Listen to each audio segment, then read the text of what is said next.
So I talked to you some time ago about how Judicial Watch uncovered this. Well, actually, we didn't uncover it. We found out because of Kash Patel and Dan Bongino's disclosures to the media. Kash Patel was FBI director. Dan Bongino was hired as assistant FBI director for a few months.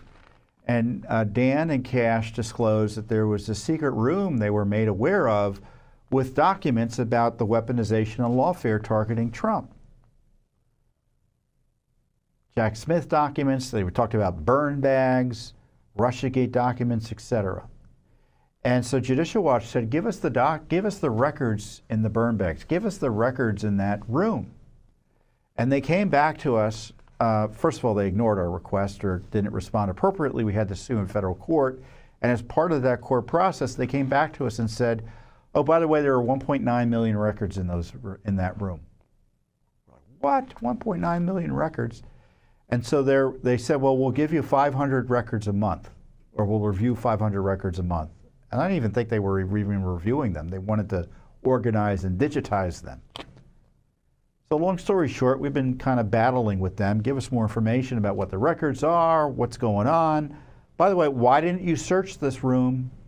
I don't mean you, Kash, or Dan Bongino, whoever. Why didn't the FBI search this room in response to other FOIA lawsuits and FOIA requests? And we've been getting the runaround.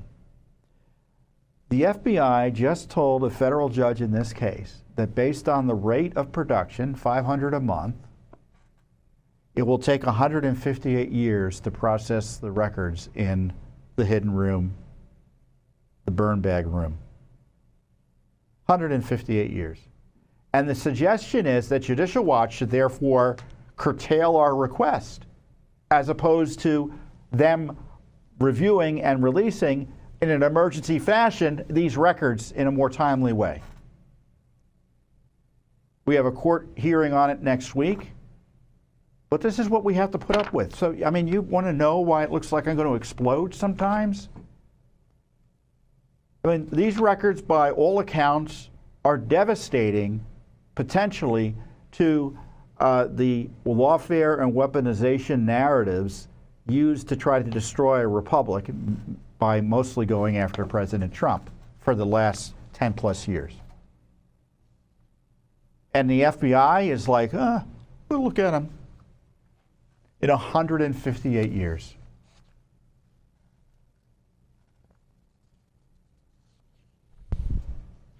Judicial Watch announced today the FBI has told a federal court that at a rate of 500 pages a month, processing records from the hidden room at FBI headquarters should take approximately 158 years. The room, now dubbed the burn bag room, holds over 2 million pages. It went from 1.9 to over 2 million, by the way, according to the FBI's own filings. Then Deputy Director Dan Bongino said in May 2025 that some of the records were found stashed in bags. The figures came in a joint status report filed literally today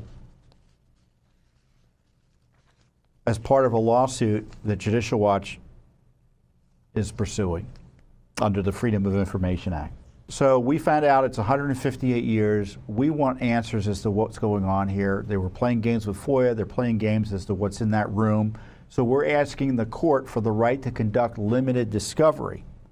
We asked the court to allow it to question the FBI through limited deposition about its handling of the records, including who discovered the room and when, who had access to it, its security classification, how records ended up stored in filing cabinets, safes, boxes, and burn bags, what the FBI has done to bring them under standard records management.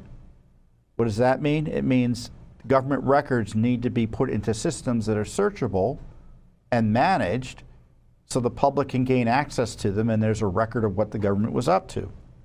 And whether the records were ever searched in response to other FOIA requests. The FBI reports it has yet to access a safe believed to contain records.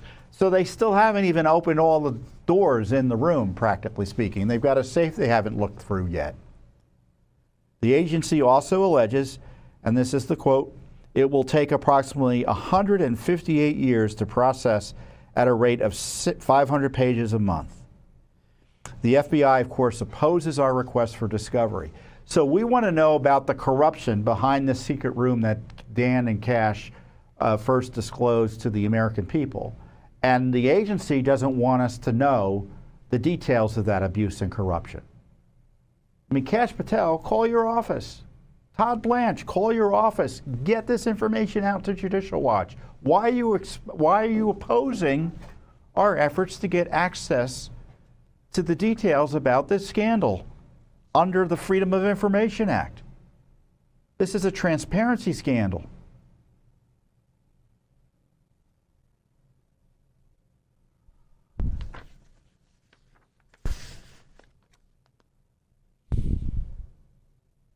In a Fox News interview on May 29, 2025, then FBI Director Dan Bongino disclosed the room's existence, stating, "There was a room that we found stuff, a lot of stuff, hidden from us at least and not mentioned to us, and then found stuff in there, a lot of from the Comey era.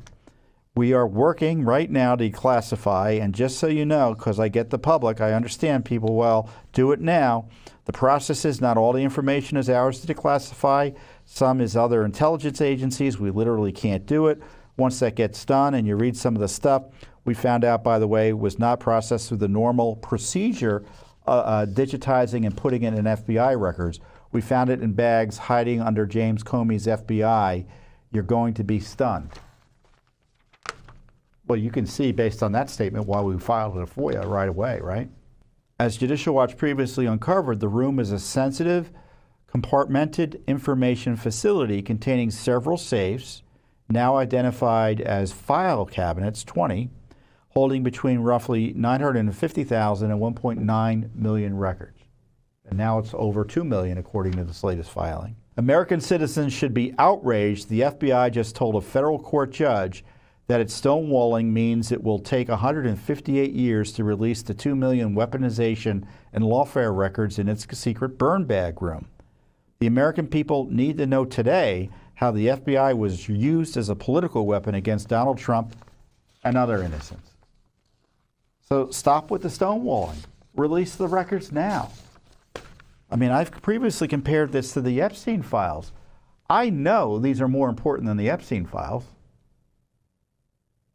And the Epstein files demonstrate when the pressure's on, they can release 3 million plus records relatively quickly.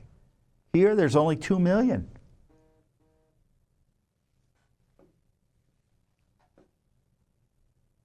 So, Judicial Watch, again, has been second to none in uncovering the abuses targeting Trump, the lawfare, the warfare against President Trump from the deep state, from Mueller, from Biden, from Obama, from Clinton, from Jack Smith. We've been targeted ourselves.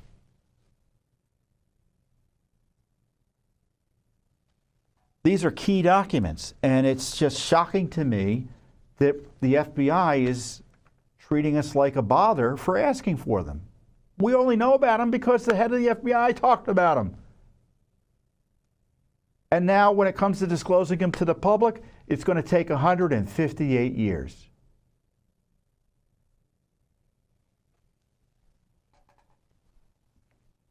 I don't know, but I suspect that President Trump will be quite angry if he finds that out. As well he should be.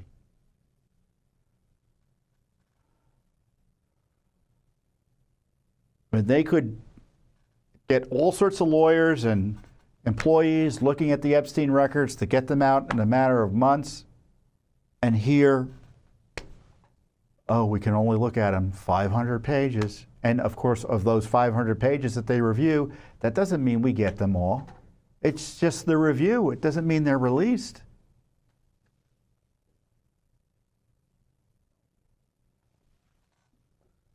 They're processed. Process means they could be just designated as secret. We never see them. So we got to get these quickly so we know what's being withheld, what we're getting, and so we can fight to get what's been withheld. He said they're being declassified. Why haven't they all been released? What's being declassified? And we just want to ask some questions about it under oath, and no one wants to do it in the FBI. The FBI isn't above the law, and they're hiding records from the American people required to be released under the Freedom of Information Act. Not in 158 years, but according to the law, in 20 days. Oh, Tom, we can't do it in 20 days. You know that. Well, I didn't write the law. You're not even telling us when we're going to get them, or why we should get or why can't we get them more quickly? Instead of telling a federal court judge and the American people they have to wait 158 years, they should be saying, we're getting them out on an emergency basis. You'll have them in 2 months.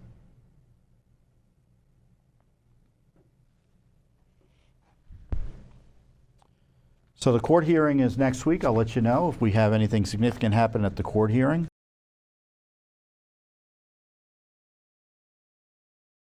We have crossed another humongous threshold, which is the removal of 6 million dirty names from the voter rolls nationally.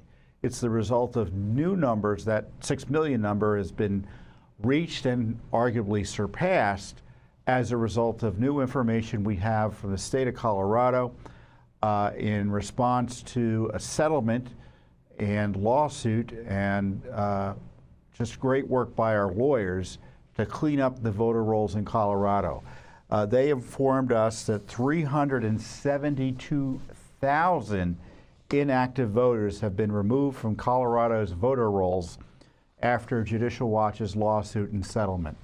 It is a remarkable number. It is, in my view, just in some ways the tip of the iceberg in terms of names nationally that need to be released. I'll get into that a little bit later. But now we are over 6 million names removed from the rolls, or about to be removed from the rolls, thanks to Judicial Watch's lawsuits and other legal actions. And we were at 5 million for a bit. Then we bumped up to nearly 6 because Oregon, in response to our lawsuit, announced they were removing, I think, over 800,000 names from the voting rolls. So the 800,000 plus the 372 brings it to 1.2, right? And now we are well over 6 million names having been removed thanks to Judicial Watch's legal work. And how is it this happens? So the National Voter Registration Act is a federal law that requires states to take reasonable steps to maintain the voting list. It means that they got to remove them, the names of people who move away, die, or otherwise are known to be ineligible. And it's a really simple process. It just requires, at least under the litigation that we've initiated, and essentially has been reaffirmed by the Supreme Court of the United States, that if you don't show up to vote, you get a card saying, hey, where are you? You didn't show up to vote this year. And if you don't vote in that, it's for a federal election.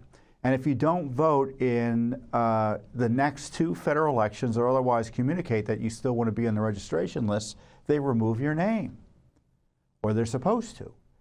So in theory, it could take as long as 5 years plus to have your name removed if you move away without informing someone. And incredibly, the states still fight doing that. The left hates removing names from the voting rolls. At least the activist groups do. But in places like Colorado, a blue state, California, we settled a case. New York, we settled a case. D.C., they removed hundreds of I think 138,000 names. When the lawsuits are brought or the legal actions commence, Judicial Watch is able to get even the bluest of the blue states to begin to comply with the law. And so that's why we are getting, in the case of Colorado, 372,000 names removed. That's why we've gotten, in the case of Oregon, the Secretary of State recently announced after our lawsuit was filed, I think he removed 160,000 names immediately. 600,000 are set to be removed subsequently. In California, LA County removed 1.2 million names thanks to a Judicial Watch lawsuit and settlement.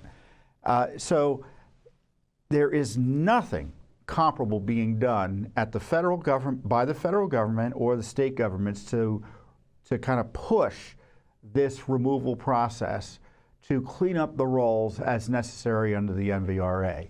Now, to the credit of the Trump Justice Department, Harmeet Dillon has started asking for and demanding and been willing to go to court to get the full list of voter registration names so they can look at the names and see if there are illegal aliens on there or names that should be removed. And of course, the left-wing states are fighting her in court.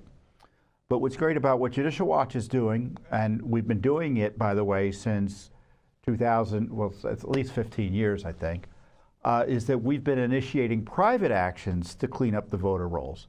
In fact, we are responsible for the first private actions in federal court to clean up the election rolls. We sued first in Indiana. We sued first in Ohio. We've sued in North Carolina. We've sued in Kentucky. We've sued in, as I said, California, Colorado, Oregon, California, Illinois. Now, as I said, 6 million names have been removed thanks to Judicial Watch's heavy lifting to clean up the voter list. The challenge is there are probably 23, 24 million names that still need to be removed, meaning there are inactive names on the rolls, names that are susceptible to being removed under the law and likely are ineligible to vote. So there's a big backup of dirty names on the voting rolls in various states across the country. And the fact that Judicial Watch has been able to force and require or persuade through a settlement, right? Settlements, when you settle, you are, you agree to disagree, right? And they don't admit wrongdoing, and, we will take credit as much as we're able under the terms of the settlement. But we're happy to come to settlements. That doesn't matter who you are if you're going to clean the names. We're not there to score political points. We are there just to get the law enforced, because dirty names can mean dirty elections. How is that? How is it that is the case? Because it is a pool of names from which fraudsters can draw to illegally vote. It's that simple. And by the way, federal law requires the dirty names be cleaned up in a reasonable way. So to me, this is another extraordinary feather in the cap of the Judicial Watch legal team, led by former Justice Department civil rights attorneys. This is civil rights litigation. When we're cleaning up voting rolls, when we're upholding election integrity laws, when we're trying to apply the rule of law to the voting process, that's designed to ensure that your votes are count and the system is run with integrity. Voting is a core civil right. And the left wants to destroy it in large measure by making it meaningless as a result of fraud, or by keeping people home in many ways as a result of a system that people can't rely on. And by Judicial Watch's moving forward to ensure the system is cleaner, fair, and follows the rule of law, it frankly encourages more people to vote, because they, in many ways, will think their vote is more likely to count. And of course, this is only a portion of Judicial Watch's election integrity work. Earlier this year, Judicial Watch obtained one of the most significant Supreme Court decisions on election law in recent memory, which is the affirmation, or reaffirmation in our view, that candidates, of course, can sue to stop an election from being stolen. That's my non-lawyer way of putting it.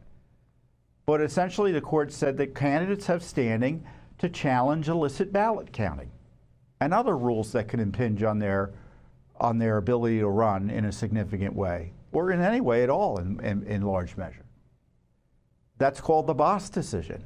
And we are seemingly about to win another important election law case that we also brought before the Supreme Court, which is the challenge to the counting of ballots that arrive after Election Day. These mail-in ballots get in late, upwards of 7 days, 2 weeks. In Washington State, I think it's 21 days.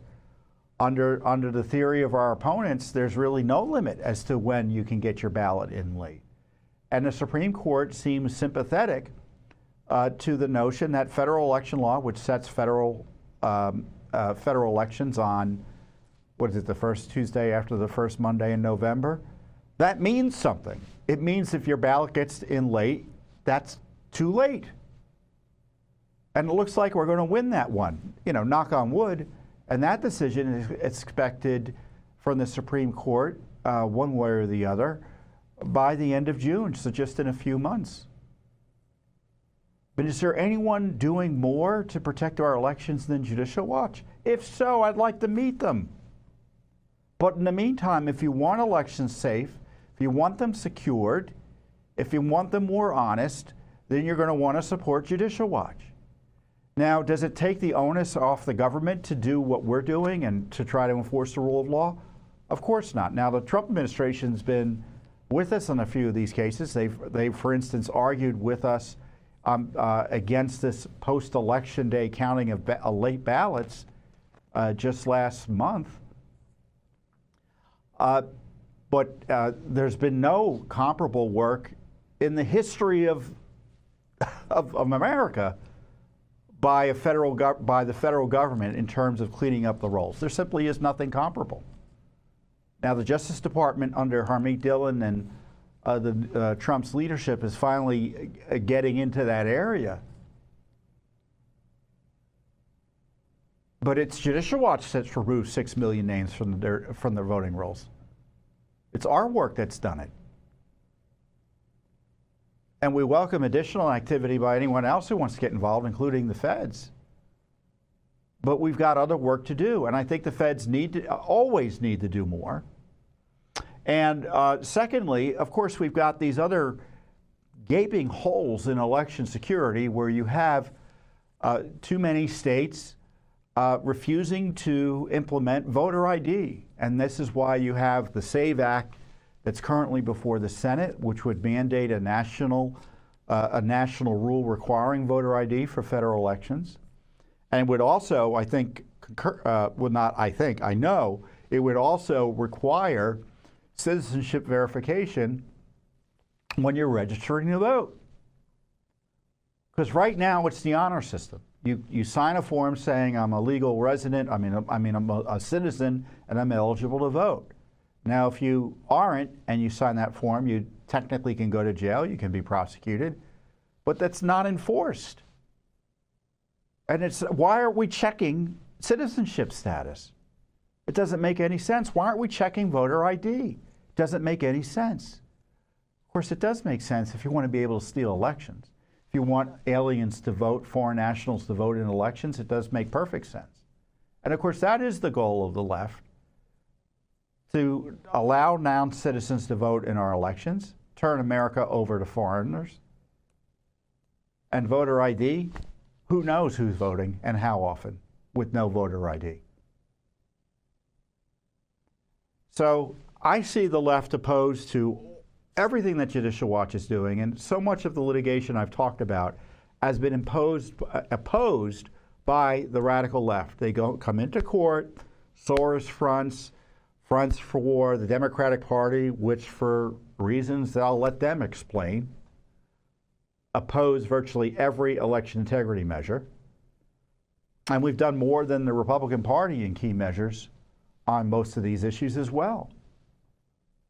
Now, the Republicans have been more aggressive recently, but again, it's Judicial Watch that's kind of setting the standard. So this is just great news. It's just great news. Now, of course, are we going to stop on this? Are we going to stop suing, stop initiating legal action, stop pushing? No, we are not. In fact, I can guarantee with reasonable certainty, as president of Judicial Watch, there will be more legal action. There will be more lawsuits to clean up voter rolls in the various states or big counties and states that aren't cleaning up the rolls. So more is coming. We've cleaned 6 million. The latest number being 372,000 inactive names in Colorado. Again, that's a lawsuit that began, when did the lawsuit begin in Colorado?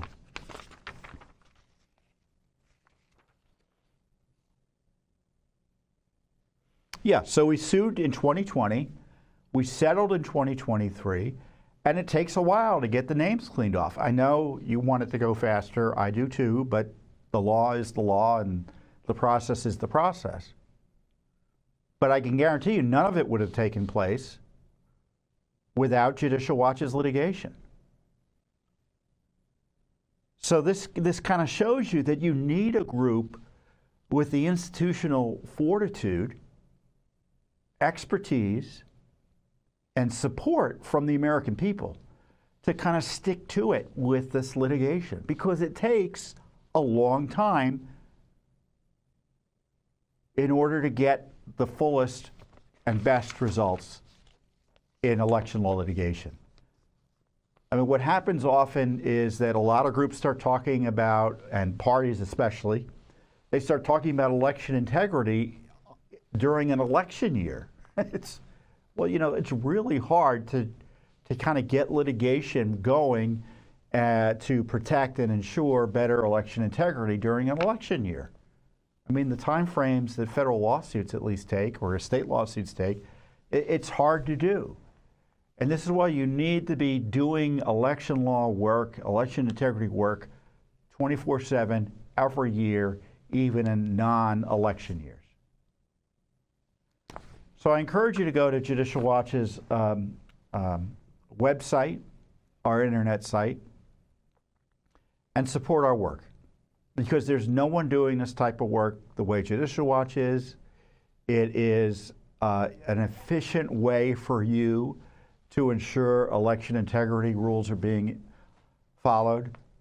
You know, as I said, we've got potentially a Supreme Court decision that could change the laws in 30 states in which they count late ballots, ballots that arrive late.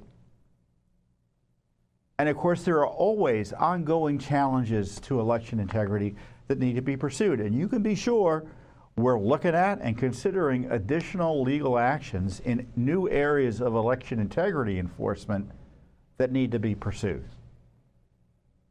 So there's nothing comparable to Judicial Watch's expertise, demonstrated record of success, and so I respectfully ask for your support. Because I tell you, the other thing that we have that many others don't is that we got you and hundreds of thousands of other patriots who support our work. Because without that support, we wouldn't be able to do this great election work. It's not free. We've got staff we got to hire, our lawyers we got to work with. We've got a big team of lawyers here in Judicial Watch. We often have to hire lawyers on the outside to help us. I mean, I don't probably need to convince you that litigation and investigations and just monitoring even these issues requires resources. And it's because of those resources that you, well, I hope you, but because of patriots and Judicial Watch supporters give to us, that we're able just to do this great work. So credit goes to our team, but credit goes to you, dear Judicial Watch supporter, who allows this great work to continue. So go to our website, support our work, and celebrate this great news. And yeah, ask your local election officials what they're doing to clean up the rolls, because they're supposed to tell you that under law. You can look it up. So I encourage, and there are a lot of, and thanks to Judicial Watch's leading work on this, a lot of citizens have figured out what to do and have been empowered to pursue cleanups of the voter rolls and get an understanding from their local and state election officials what they're doing under law to ensure the election rolls are clean. So our work not only is direct, right, in terms of impact, but I'm also so proud of, and I think you as supporters should be proud of, that our work is indirect in the sense that it empowers and has educated so many Americans to get involved in election integrity efforts on their own. They don't need Judicial Watch to tell them what to do. You're citizens. You know what to do. It's government. It's not rocket science. So figure out what the rules are.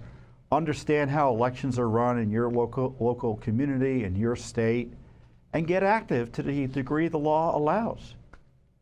I can't encourage that enough. But if you can't do that, or in addition to, I encourage you to support Judicial Watch, because there's simply nothing comparable. I mean, for example, I almost forgot. We had a team. I think it was an 8-member team. I don't think, maybe I do have the release.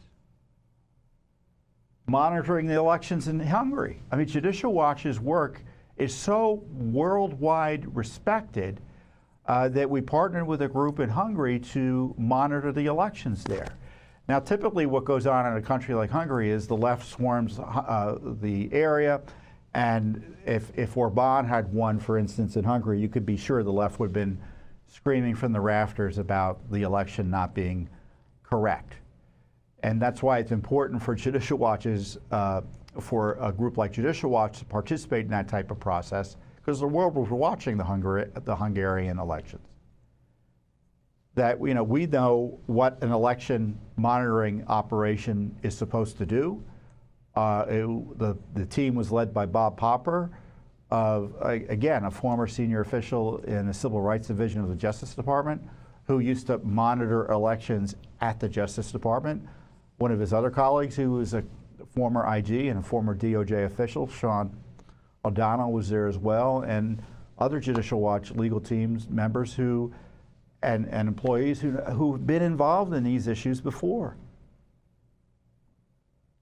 So we've got a worldwide reach at Judicial Watch in terms of election integrity.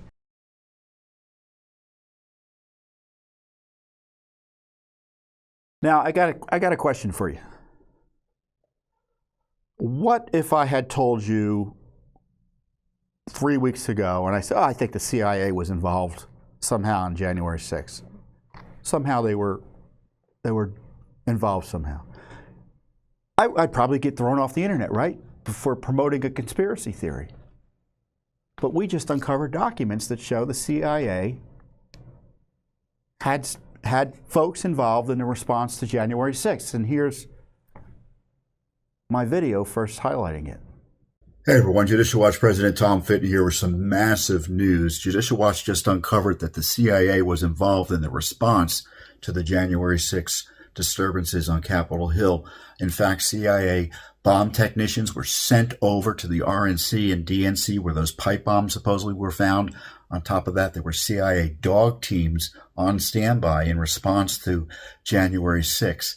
Now, there are a lot of questions that are raised by our disclosures. First of all, why did it take Judicial Watch heavy lifting in federal court to get access to these documents after all these years? Why didn't the Pelosi January 6th committee, even as corrupt as it was, not disclose the CIA involvement? What was the CIA involved for? Were they investigating foreign intelligence operations? Were they investigating American citizens? What else have they done related to January 6th? All these questions you can be sure your Judicial Watch will pursue in federal court if necessary. That was a pretty good summary, huh? Isn't it incredible? So we had asked for records from the Department of Justice. What did we ask for? Last year.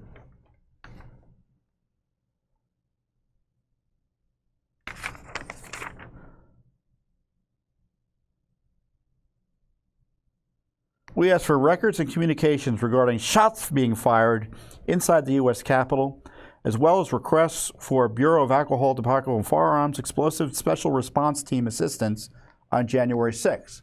So remember, they had these pipe bombs that were supposedly found at the RNC and DNC. And so we were interested in the responses there. So we got a bunch of text messages. Of course, they ignored our request, and we had the sue in federal court. Again, this is June of 2023. We filed the lawsuit. We probably had asked, we asked in,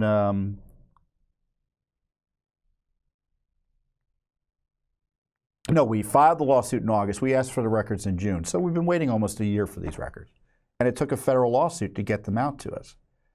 And so we got these ATF text messages that detail the CIA's involvement. And there are kind of two sets of text messages, and they're very interesting to read because they do talk about, as I say, we were asking about the reports of shots fired.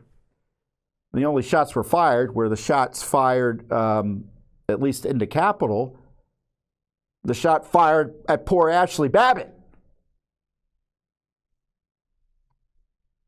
by Lieutenant Michael Byrd, U.S. Capitol Police officer who, in our view, unlawfully shot her, illicitly shot her for no good reason, popped out, shot her. Dead. And we're representing her family in a wrongful death action right now, a federal lawsuit against the U.S. government for $30 million. So here you can see the ATF, basically all these panic text messages about the disturbance on January 6th. But what was most interesting in them to me was the involvement of the Secret Service. So here's the first text message detailing the involvement of the Central Intelligence Agency, not the Secret Service, the CIA. Several CIA dog teams on standby near the southwest area of the Capitol.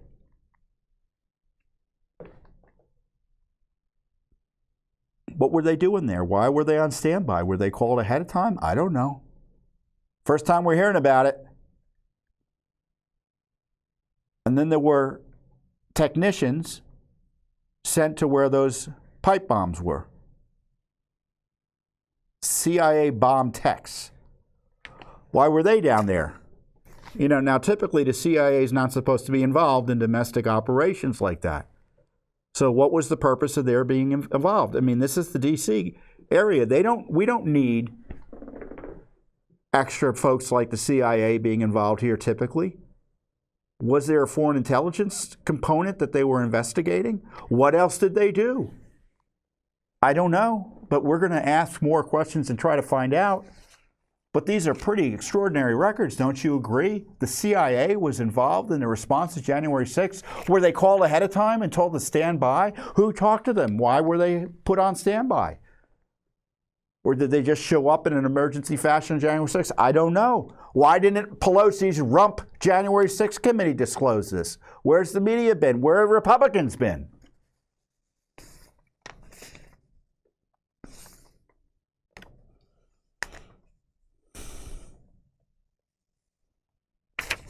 Do you think it's important that CIA resources were deployed in response to the January 6th?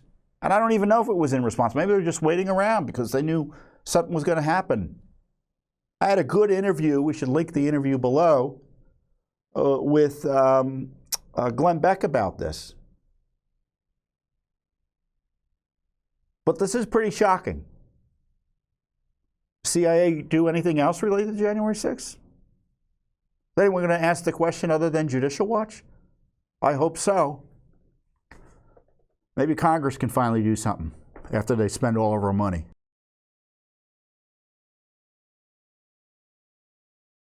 More great news today. We can announce that the wrongful death lawsuit that Judicial Watch filed for Ashley Babbitt's family has been settled with the federal government, the United States government, for $4.975 million. $4,975,000.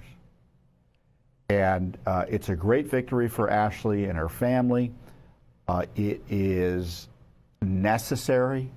It's a fair settlement. And we had filed this lawsuit for her family back in, I think it was 2022. And we've been battling in court for years, investigating, litigating, exposing what went on with her, it's not what I would call her literal homicide. And thanks, frankly, to the Trump administration being in power, they settled this case with us. And what a day for justice as a result. as our press release sets out,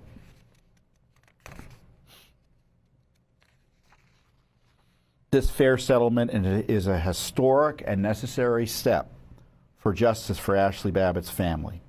Ashley should never have been killed, and this settlement destroys the evil partisan narrative that justified her outrageous killing and protected her killer.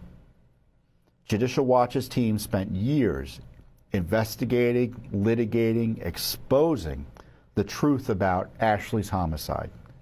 And credit goes to the hundreds of thousands of Judicial Watch supporters who fought for this cause. President Trump was an absolute rock in supporting Ashley's family and advocating for justice. So what a wonderful team effort by Judicial Watch's team with the support of Americans and, of course, Ashley's widower husband, Aaron Babbitt, who we filed the lawsuit for, and of course we've been helping and praying and supporting also Ashley's mother, Mickey. And I can tell you they're thrilled about this settlement. And you can be sure the left, because there's been stories previous to this, because I couldn't talk about the amount or the settlement. I mean, it just happened literally today. The government signed the settlement papers today. Here, I've got the settlement here. This is what it looks like. And the lawyer for the Justice Department signed it. Doesn't look like they used an auto pen. Today on June 6th. And, but it had been previously reported, someone had leaked it, that the settlement was out there. And of course, we had a court battle earlier on that required us to disclose that we had settled in principle, and the left went crazy. They started smearing and defaming Ashley and her memory, attacking her family, attacking Trump, attacking January 6th. It's all about this. And this settlement blows out of the water the lies about January 6th. Their whole narrative depended on only police officers being hurt that day. And there were police officers that were hurt that day. But what got in the way of that narrative about how terrible January 6ers were? Poor Ashley was killed for no good reason by Lieutenant Byrd. Let's play the video of Ashley being killed again.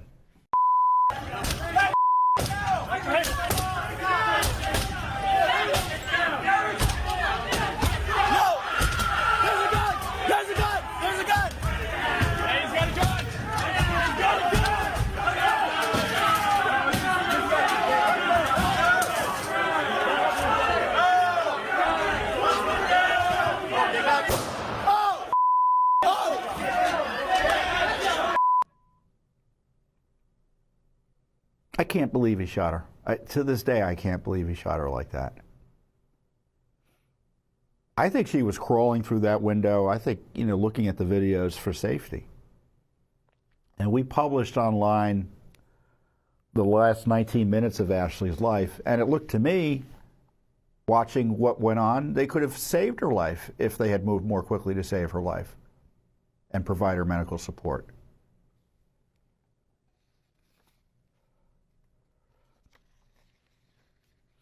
So we filed the lawsuit in 2024, not 2022, as I misremembered.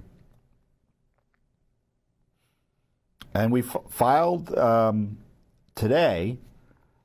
I don't think we filed this actual document with the court, but the document, it reads, it's called a stipulation for compromise, settlement, and release. Now, of course, the lawsuit initially was filed for $30 million, but the settlement now is for $4.975 million. And it's a settlement, right? It's a compromise. And this is how it describes, this is how the settlement is described legally in the document.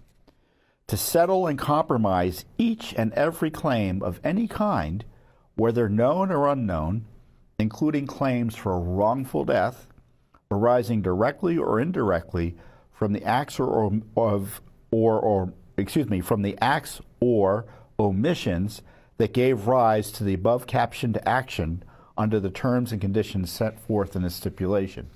The stipulation is not and should not be construed as an admission of liability or fault on the part of the United States, its agents, servants, or employees, and it is specifically denied that they are liable to plaintiffs.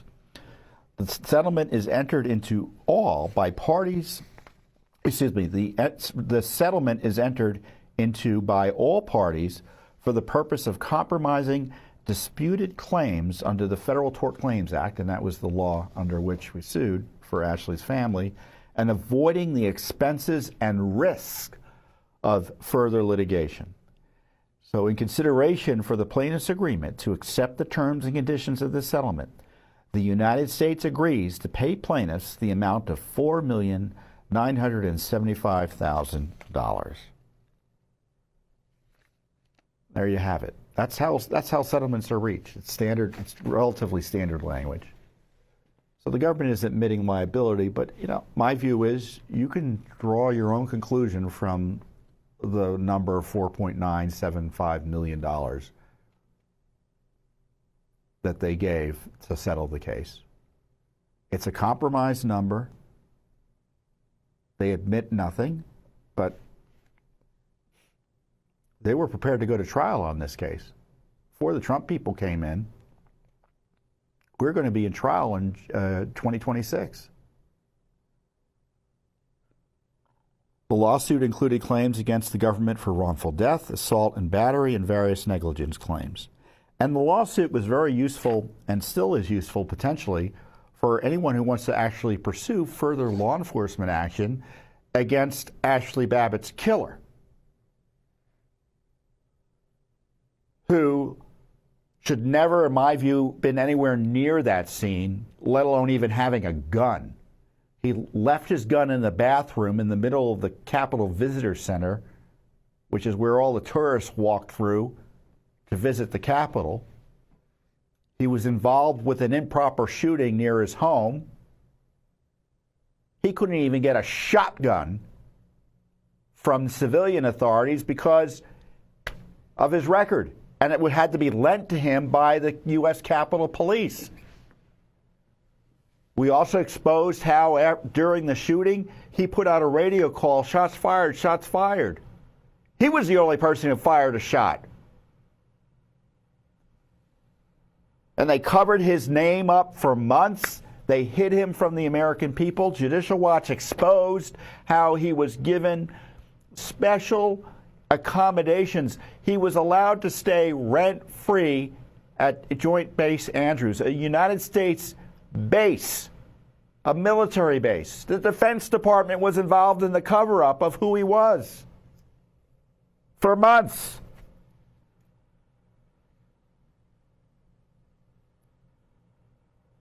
This shooting was treated like no other police-involved shooting in recent memory.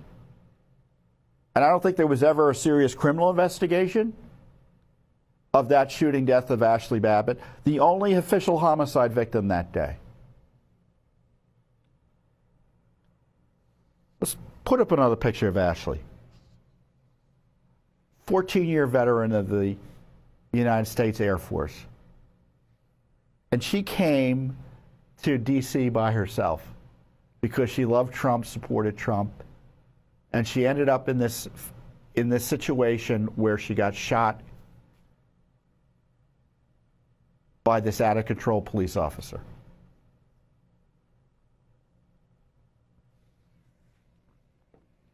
So yeah, the government was right to settle the case for $4.975 million with Ashley's family over what happened. Does it mean this issue's over? Of course not. We've got litigation for records about Ashley.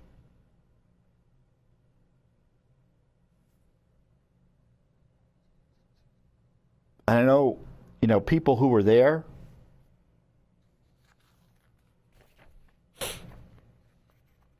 the shooting occurred let me tell you what the people said who were there. The shooting occurred at the east entrance to the Speaker's lobby. After demonstrators filled the hallway outside the lobby, this is from our lawsuit, two individuals in the crowded, tightly packed hallway struck and dislodged the glass panels in the lobby doors and the right door side light. Lieutenant Byrd, who is a United States Capitol Police officer, police commander and was the incident commander for the house on January 6, 2021, shot Ashley on sight as she raised herself up into the opening of the right door side light. Byrd later confessed that he shot Ashley before seeing her hands or assessing her intentions or even identifying her as a female. Ashley was unarmed. Her hands were up in the air, empty, and in plain view of Byrd and other officers in the lobby. The facts speak truth. Ashley was ambushed when she was shot by Lieutenant Byrd. Multiple witnesses at the scene yelled, "You just murdered her." Byrd was never charged or otherwise punished or disciplined for Ashley's homicide. He's still up there. You know what they did? They made him a captain. Despite his record, despite this unlawful, awful shooting, they made him a captain. Basically an endorsement of the killing of an innocent woman by the leadership of Congress and the police administration, the U.S. Capitol Police.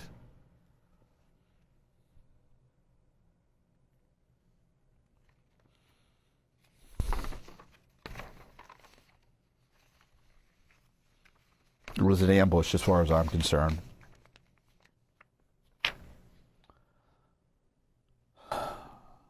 So the major lawsuit over Ashley's death is over. $4.975 million settlement for her family. The litigation for records about Ashley continues by Judicial Watch.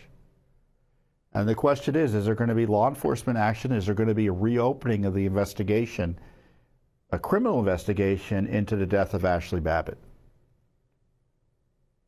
And again, I want to thank our team for doing this. The lawyer who is running this case, Robert Patrick Stick, spent thousands of hours investigating this. Aaron Babbitt, great guy. Mickey, who's been not only advocating for justice for Ashley, but her mom, Ashley's mom, Mickey, has been, no matter what's happening in D.C., you can be sure Mickey will be there advocating for Ashley. And she's been a trooper in terms of advocating for the rights of the January 6th defendants, who then thankfully have been pardoned by President Trump. So just a great, and of course you, dear Judicial Watch supporter. I mean, we're only able to do this because of the support of our members. So if you're giving donations to Judicial Watch, this is the type of work it supports. Justice for Ashley Babbitt. And, one of my fondest memories, at least as it relates to this case, is talking about this issue before a crowd at CPAC, I think it was last year. And I simply was kind of, it's hard to tell from the video, but I was kind of overwhelmed by the powerful response. Let's play that speech excerpt. I got very upset again recently about January 6th. I was rewatching the video of the needless killing of Ashley Babbitt, the Air Force veteran, shot for no good reason by Lieutenant Michael Byrd of the U.S. Capitol Police. Now, I've watched those videos. I can't believe he just shot her dead like that. I just can't believe it. And few in this corrupt city give a rat's tail about that awful shooting. But millions of Americans care.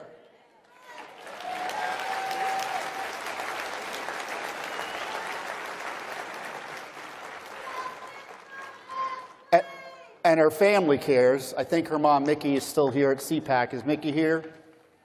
Well, give her a round of applause anyway. God bless her.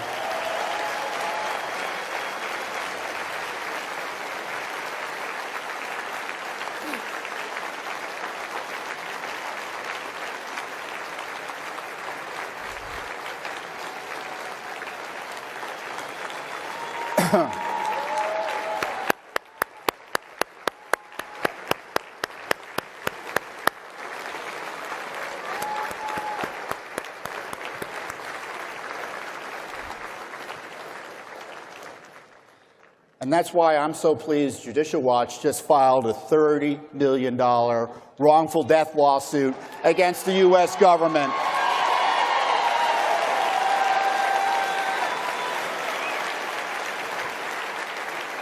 On behalf of the family of Ashley Babbitt As our lawsuit states, the facts speak truth. Ashley was ambushed when she was shot by Lieutenant Byrd. Multiple witnesses at the scene yelled, "You just murdered her." Judicial Watch is celebrating its 30th anniversary this year. I tell you what, if it takes 30 more years to get justice for Ashley, that will be time well spent.